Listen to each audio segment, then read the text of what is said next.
记忆甜美抹不掉，所以不想离开。请你握住我的手，不要走。 Hello everyone, welcome back to another K-pop hot takes video. So glad you could join me. So today I want to discuss EXO's forgotten main dancer, Lay. Although obviously I'm exaggerating, no one's forgotten him, but you know, and I know things come to play, which I'll discuss in a video as to why Lay hasn't been as present in EXO. But I wanted to discuss this because I think he deserves a lot of credit for his talent, his contributions to EXO. I actually can't pronounce his Chinese name. I tried to find a way to pronounce it correctly, but I didn't want to get it wrong. So Lay's debut as a soloist, he debuted in 2016. This is the things that went well for him. He did so well, like he did a full English song called Give Me a Chance. And I would highly recommend you listen to it because it's great production. The video is also perfect. His dancing shines, and that's the reason why I'm also making this video, because I love the way Lay dances. I love the way he moves. I think he's got such grace in his movement, and it's so beautiful. He's got this flexibility and this looseness that I adore, and he has such a fluidity that's just like, mwah, you know, it's you can't teach it. So in this video, you get to see a lot of that. You see a lot of his characteristics, and it's very sharp as well. He was also part of Michael Jackson's tribute with Jason Derulo and NCT in early 2019, as well as collabed with Steve Aoki and will.i.am in 2020. So I'm glad he's had a lot of success in the West. And in 2019, he also released another single, Honey. Not my favorite song, but I loved the branding, and I loved everything about everything that they did with it. It was quite sexy as well. The choreo was good, and it just enhanced that, which is what you don't really get to experience in K-pop. I know it's obviously kind of like C-pop as well, but you know, in that world, it's nice to see sexuality being shown in music. I love it. I think, but the one I really want to highlight is Lit, and this was released last year in 2020.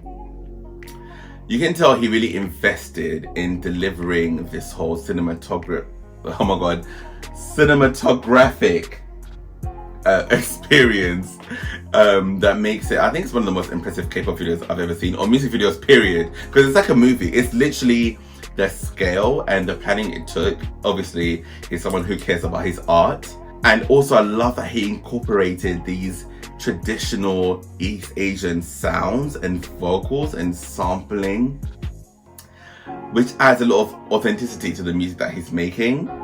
Where some people are going the opposite direction, he's really embracing that and bringing it in. And his voice is a lot deeper as well and experimental, which in comparison to Honey which was a more soothing, like R&B crooning vibe. So I like the contrast.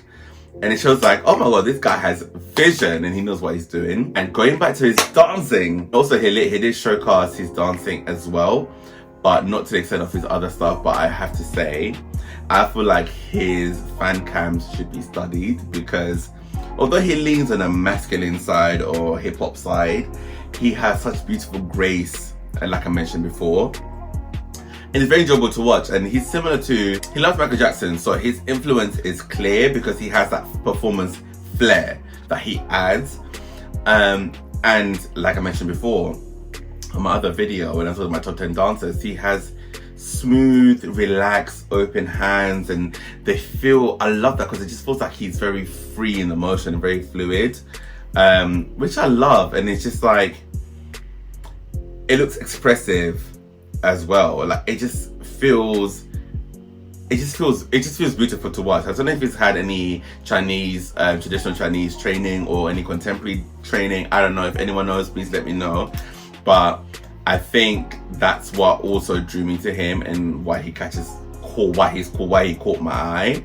If you do have any recommendations of any traditional stuff he's done, please let me know, because I would love to watch it. And I'll definitely react to it on my other channel, because I would love to see it. He just excites me so much as a dancer. Thing is, what I love, he also showcases his personality so much through his dancing, even though as a person, I've kind of found him quite stoic and quiet, which brings me to, speaking of his personality, I do think perhaps that's been a kind of hindrance for him, where he's very kind of like reserved and like this silent, chilled, kind of like quiet power kind of guy.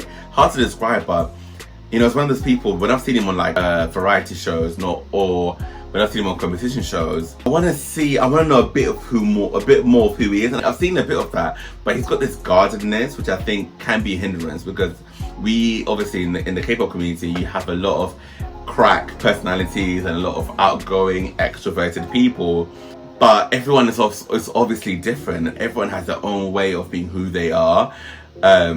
But I think I know it's in there because he has that thing. It's like this cheekiness, especially when he was dancing on this show, and he was doing this more like flamboyant, like fun choreo, and you get to see him dance in this way that's like, oh my god, it's in there. Like the personality is there, but like I said, it does show in his dancing. But it'd be great to see more of who he is in his interviews and in his behind the scenes, just something in that sense, because I think he has a lot more to offer. And also, I want to add that I'm pretty much aware that I'm pretty sure he doesn't care to aim for their success in the South Korean market, because he's so majorly successful in China. I do wish he still deserves to be acknowledged. Like as an artist, I'm sure you always want to be acknowledged for what you do well, even if it's in a market that you're no longer super invested in, but you were a part of.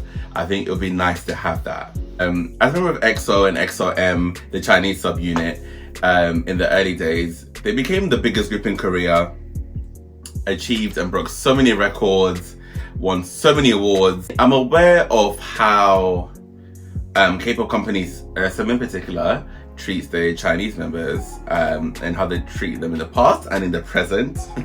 For those that don't know, EXO had 3 other Chinese members: Chris, Luhan, and Tao, and Lei. But they all subsequently left the company between 2014 and 2015, and a lot of them sued for mistreatment, and it was a whole big thing. And to be honest, a lot of them, they had fair cases, but that's neither here nor there, because SM does have a history of not giving the same amount of care for their Chinese members as well as they do their Korean members, or foreign members in general. Now, from June 2017, it was announced that Lei would not be participating in any of EXO's upcoming activities due to conflicting schedules with his solo stuff.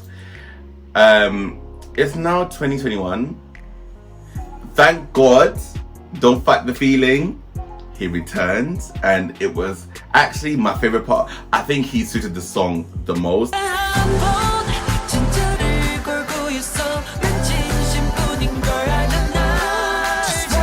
His voice suited it, and my reaction, I posted it on my other channel, and I was so happy to see him, and he sounded great, and he looked so happy. I was like, Lei's back. And I'm not even like a EXO to that extent, although I am a little bit at heart, but it was so nice to see him back with the guys again. I'm not too well versed on the political landscape between what happens with South Korea and China, or I'm not too sure. But I guess a lot of that did play a part for a long time, and hence why he couldn't promote with EXO for a while. But before that, he hadn't recorded anything with EXO besides the Chinese version of Tempo, and that was in 2018. So that was 3 years whilst EXO came back with Obsession and were doing other things, and he wasn't present, which is a little bit frustrating, because I feel like SM really focused on pushing Sehun and Kai as a duo, which Sehun's a good dancer, of course, and Kai's amazing, but I could see that they really could have utilized Lei and Kai to have a lot of duo performances, but they never did that. Or if they have, I haven't seen it. But when it comes to the big performances like on Mama or at concerts, a lot of the duo work would be between Kai and Sehun, and it's kind of sad that they I don't know how it feels as an artist, but I really wish they really gave him more of that, because him and Kai would have been such a great duo, and they would have given such amazing performances with such great chemistry and such great just talent on talent and talent. So it's a shame that opportunity was missed. Obviously we might get it in the future, but I won't hold my breath. So all these things happen, which a lot of it obviously is nothing to do, it's not his fault at all, but I can see that it hindered a lot of what really could have shown his potential and shown how great he is as a dancer, as a performer, as a singer, as an artist. And if he was treated correctly, none of these issues would have occurred, or many of them wouldn't have occurred. But overall, don't cry for Lay, Argentina. He's so successful, he's so talented, he's doing so well. And I wanted to make this video because I love his talent, and I do believe he's been overshadowed before, and his talent is not lacking, and I want everyone to be aware of that.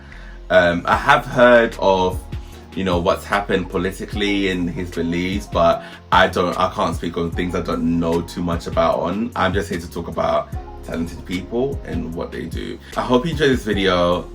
I'd love to see Lay get more credit for his talent, because he's such an exciting artist, such a great dancer, and I'll see you in the next video. Thanks for watching. Bye.